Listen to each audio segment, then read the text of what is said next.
জাবৰ জোঁথৰ বেছিকৈ পেলালে জীৱৰ হ'ব বিপদ, দেহৰ হ'ব বিপদ। কিনো বিপদ? কেনেকৈ? মই দেখোন একো বুজিয়ে পোৱা নাই।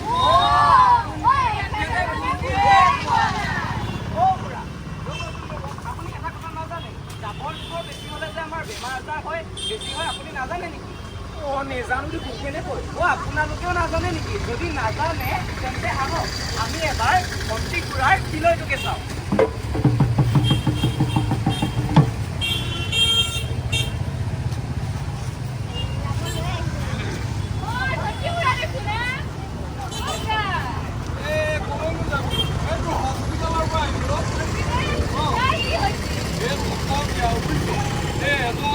ঘৰখনত চবৰে বেমাৰ। কিনো আপদে পালে জানো এজন এজনকে চবৰে জ্বৰ হবলৈ ধৰিছে। মই বোলো তাকে সেই ডক্টৰ ছাৰক দেখুৱাই কিবা দিহা পৰামৰ্শ দিয়ে জানো। কিনো কব কিবা ডেংগু নে ফেংগু হৈছে বোলে।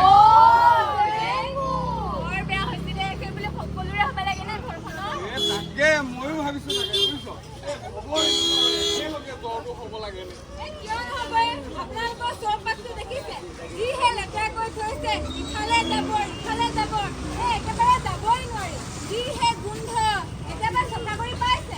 তুমি কি কথা কবলৈ আহিছা? কি কথা কবলৈ আহিছা তুমি? ভাল কথাকে কবলৈ আহিছে। জাবৰ জোঁথৰৰ পৰা কি মানুহৰ বেমাৰ আজাৰ হ'ব পাৰে নেকি? তেনেকুৱা দেশত নোহোৱাৰ কথা মোৰ আগত নকবা তুমি।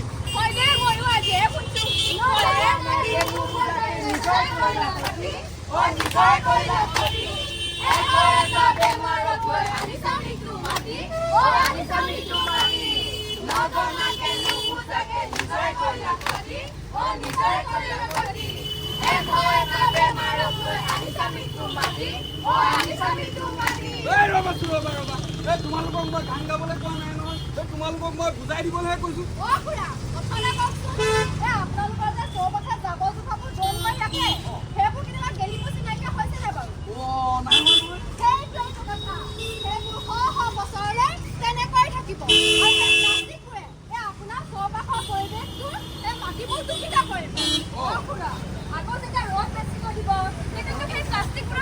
বিষাক্ত পদাৰ্থ উৎপন্ন হ'ব যি বায়ুত মিলি যাব আৰু সেই বিষাক্ত বায়ু আপোনাৰ ঘৰৰ আৰু যেতিয়া উশাহ নিশাহ ল'ব তেতিয়াতো সেই বিষাক্ত বায়ু আপোনাৰ দেহৰ ভিতৰলৈ সোমাই যাব। তাৰপিছত কিছুমান ডাঙৰ ডাঙৰ বেমাৰী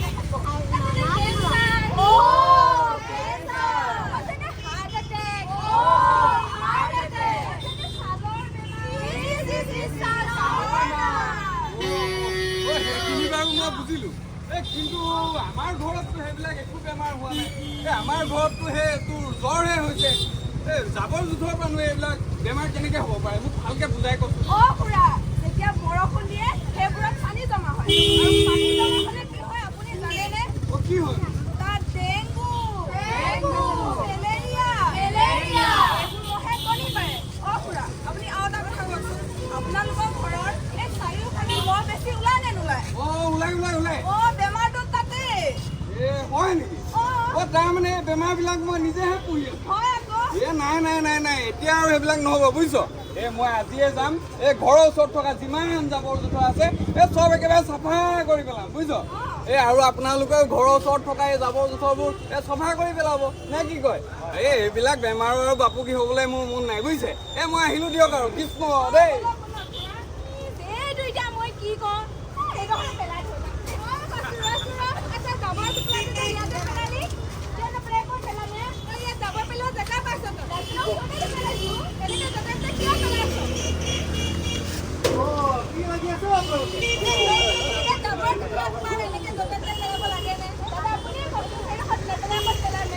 এইটো আপুনি ইয়াত কিয় পেলাইছে?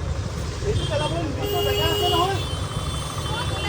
আপোনালোকে এইবোৰ যত্ন নেপেলাব। চৰকাৰে আপোনালোকে ভাল আঁচনি এটা আনিছে, গমেই নাপায়। আপোনালোকে গমেই নাপায়। চৰকাৰে আপোনালোকলৈ ভাল আঁচনি এটা আনিছে, মানে পাব্লিক হেল্থ ইঞ্জিনিয়াৰিং ডিপাৰ্টমেণ্ট আৰু পঞ্চায়তে মিলি আপোনালোকে ভাল সুবিধা লৈ আহিছে। কি গম পায় নে নাপায়? মই পাই আছো ৰ'ব। পাব্লিক হেল্থ ইঞ্জিনিয়াৰিং ডিপাৰ্টমেণ্ট আৰু পঞ্চায়তে মিলি আপোনালোকৰ ৱাৰ্ডবিলাকত এটা এটাকৈ মিনি MCM দিছে। মিনি MCF মানে কি বুজি পাইছেনে নাই? মিনি MCF মানে তাত আপোনালোকে জাবৰ জোঁথৰ দমবোৰ গোটাব পাৰিব। আপোনালোকৰ ঘৰত যিমান জাবৰ জোঁথৰ আছে গোটেইবোৰ আনি তাত জমা কৰিব পাৰিব। তাৰ পাছতে সেই জাবৰ জোঁথৰ দমবোৰ পঞ্চায়তৰ এনেকুৱা এখন ৰিক্সাই আহি উঠাই লৈ যাব। উঠাই লৈ এটা চেণ্ট্ৰেল ডাঙৰ এটা ডাষ্টবিনত জমা কৰিব। সেইবোৰ আপোনালোকে ঘৰত এতিয়া জমা কৰিব নালাগে, সেইবোৰ পঞ্চায়তে উঠাই লৈ ডাঙৰ ডাষ্টবিনত ভৰাবগৈ, হয়নে নহয়?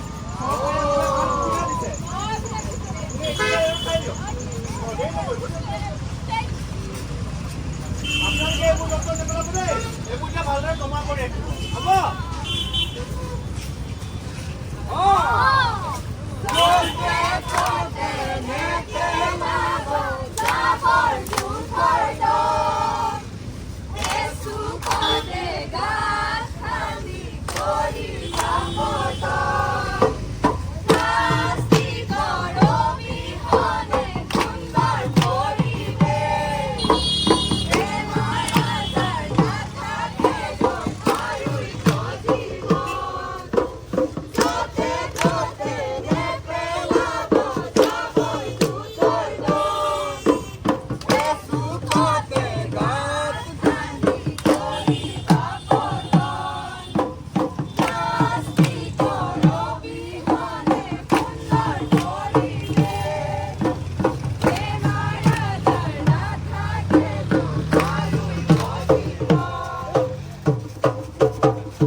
আমি তাত যাব নেপেলাই ঘৰত পেলাব লাগে, হয়তো ডাষ্টবিন দেখা নাই। আমি তাত নেপেলাই ঘৰত পেলাম নেকি কিবা? তই যে সেইডোখৰ মাটি জাবৰখিনি পেলাবলৈ মানা কৰিছ, সেইডোখৰ মাটি কি তোৰ বাপে নেকি?